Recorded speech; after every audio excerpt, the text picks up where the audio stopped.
Okay, while we are waiting for the vacuum, which is right now it's available, then you can start picking your aperture that you're gonna use, and also make sure or select the kV and current you wanna use for your analysis.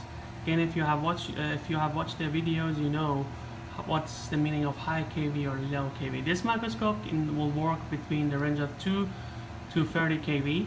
So to start, you can go beam, SEM aperture.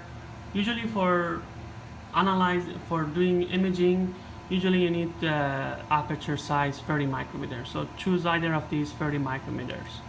Then select your kV from the list. Let's say I'm gonna start with 20 kV, but again, that's based on your objections. You are looking for better resolution and contrast, or you're looking for surface defects and less resolution and contrast, and you want to see what type of defects you have on your samples. Again, that's based on your objections.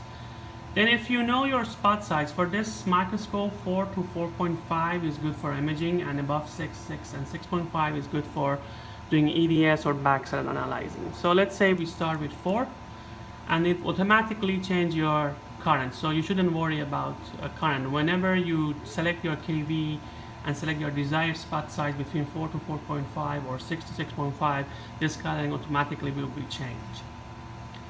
So the next thing to do is to, after you make sure everything is green, select the desired window.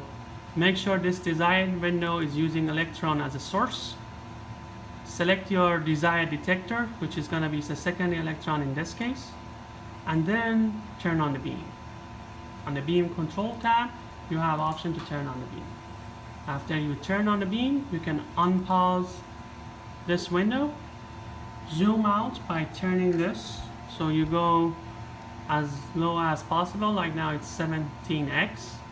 Now for navigation, I can double click whenever I want and bring that point to the middle. So let's say I want to bring this edge to here, so I just double click here, I bring it to the center, double click here, bring it to the center. So that's for navigation.